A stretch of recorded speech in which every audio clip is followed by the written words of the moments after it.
Hello আমার প্রিয় ছাত্র এবং ছাত্রীরা, আশা করি তোমরা খুবই ভালো আছো। আজ আমি তোমাদের সামনে একটা নতুন ভিডিও নিয়ে আসলাম। District level internal exam committee Bongaigaon district ML Bengali নিয়ে আসলাম। ভেরি ইম্পর্টেন্ট কোয়েশ্চেন বা সবার সাথে শেয়ার করে দেবে, এবং কোন ধরনের ভিডিও দরকার, কোন ক্লাসের দরকার তোমরা কমেন্ট করে বলবে, সবার সাথে শেয়ার করে দেবে।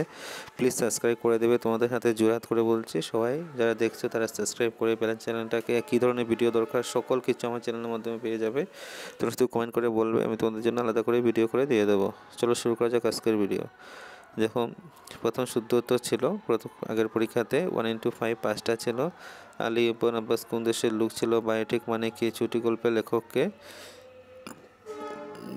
2 নম্বরে দেখো, 1 মার্কের 10টা আসবে। বাংলা গদ্যের জনক কাকে? মনসামঙ্গল কবিতা কোন কাব্যগ্রন্থের অন্তর্গত? তোমা হইতেই তাহার প্রাণ রক্ষা হলো। বক্তাকে প্রকৃত ধর্ম কি?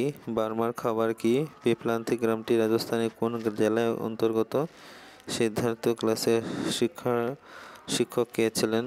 একজন ছাত্রের নাম লিখো। কত সালে পিপলান্তি গ্রাম রাষ্ট্রীয় পুরস্কার সম্মানিত হয়? ডাইনি বলে কথিত মেয়েটির নাম কি? তারপরে 3 নম্বরে দেখো, ভারতের 2টি প্রতিবেশী রাষ্ট্রের নাম লিখো। ছাতিফাটা মাঠে কেন এর নাম ডাকা হয়? প্রত্যুৎপকার পাঠে কে কার প্রত্যুৎপকার করেছে? আমার চোখ সব সময়ে ভেজা থাকে কেন? রাখি বন্ধনের দিন পিপলান্তি গ্রামের মানুষ কি করেন? তারপরে কর্মযুগ বলতে কি বোঝায়? কর্মের প্রকৃত অর্থ কি? আপন মনস্কামনা পূর্ণ হয়েছে কে? কাকে কোন প্রসঙ্গে উক্তিটি করেছে? তারপরে পিপলান্তি গ্রামে কেন পরিবেশ দূষণ দেখা দিয়েছে? তারপরে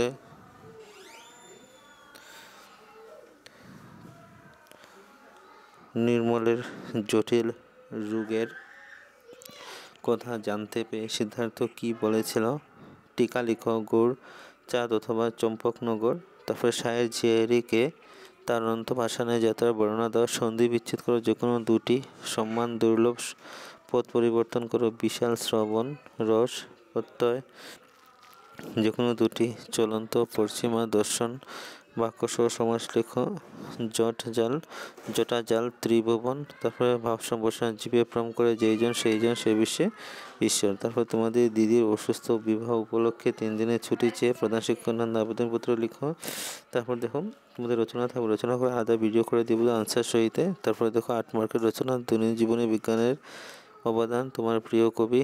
অসমের বন্যতার পত্রিকা গ্রন্থাগার। তারপরে বৈচিত্র্যপূর্ণ অসম থেকে কী থাকবে? 1:4 মোহাম্মদের আদি বাসস্থান কোথায় ছিল? The background of Assam culture বইটির লেখককে? অসমে কাকে গাড়িয়া বলা হয়? বাঘ হাজারিকার প্রকৃত নাম কি? টিকা লিখো যে কোনো দুইটি। লাচিত বরফুকন জননেতা শরৎচন্দ্র সিংহ আজান ফকির সাহেব। তারপরে তোমার বৈচিত্র্যপূর্ণ অসম অন্তর্গত যে কোনো দুটি জনগোষ্ঠীর সম্পর্কে আলোচনা করো। 3:2 6 মার্ক। তারপরে খ নম্বর, অতি সংক্ষিপ্ত প্রশ্নোত্তর। অঙ্কুরিত বীজ কিসের প্রতীক? দেবেন্দ্রনাথ ঠাকুর এর পিতার নাম কি? ট্রেডিশন শব্দের অর্থ কি? ছন্দে জাদুকর বলে কাকে বলা হয়? ক্ষুদ্র আমি তুচ্ছ নই কথাটির অর্থ বুঝিয়ে লিখো। আমার বাঙালি বাস করি সেই বঞ্চিত বঙ্গ। কবি বঙ্গকে বঞ্চিত বলেছেন কেন? টিকা লিখো। চাণক্য অথবা বোটানিক্যাল গার্ডেন। তারপরে তাৎপর্য লিখো।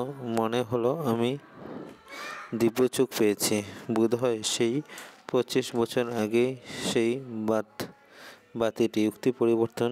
লেখক বললেন 25 বছর পূর্বে আমার কলকাতায় এসেছিলুম।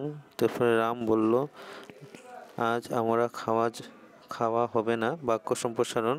অকণ্ঠক নশ্বর অজিন। বাক্য সংকোচন। একই গুরু শিষ্য আকাশে চড়ে বেড়ায় যে বিপরীত শব্দ লেখো। সাহেব গুলাম কর্তা। এগুলো সবগুলো পড়লে আশা করি কমন পেয়ে যাবে। বঙ্গাইগাঁও ডিস্ট্রিক্ট সকল ডিস্ট্রিক্টের জন্য কমন।